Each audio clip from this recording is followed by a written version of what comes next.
Hello everyone, this is Kate O'Hanlon here again, about to speak to you through my third video session for FLO. Here you see the contact details again, our email, Facebook and Twitter. And today I'm going to do my third of this series of short video presentations, which will be followed in late May and early June by our three longer 1 hour to 90 minutes seminars on various topics. The session today is about the washing line. This is a thinking strategy which helps young people and young writers construct sentences.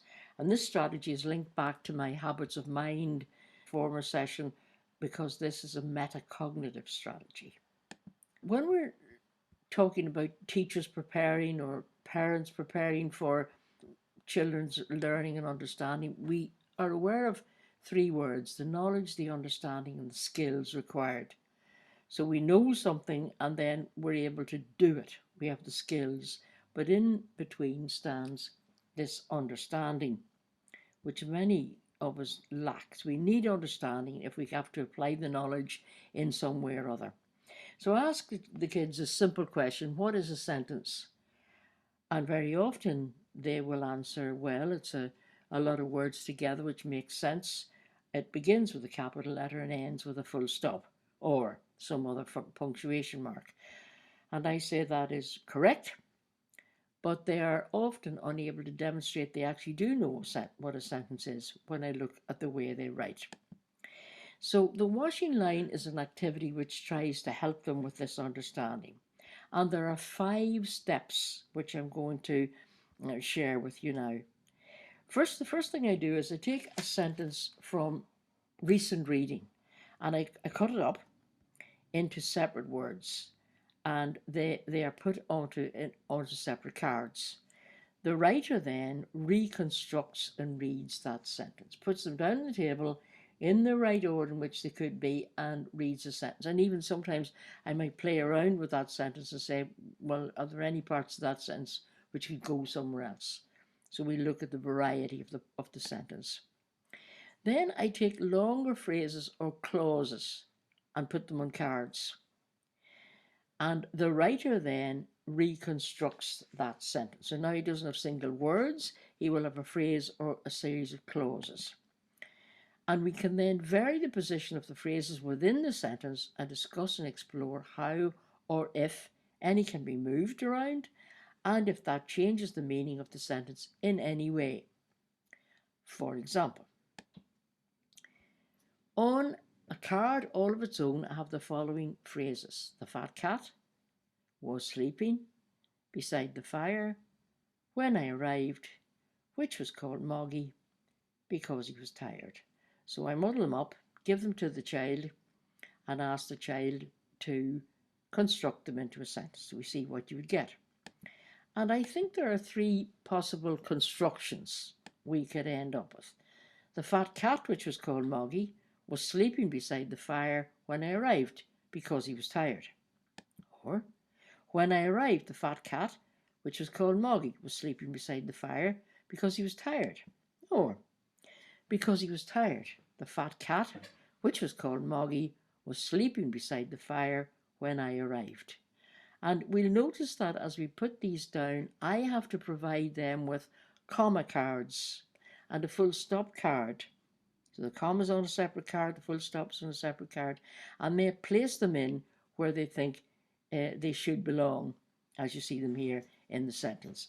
The one thing that I also notice is that while a lot of these phrases may be possible to move around, the one we notice which is not possible for removal is the relative clause, which was called Moggy. That will always have to be placed beside the noun clause, the fat cat.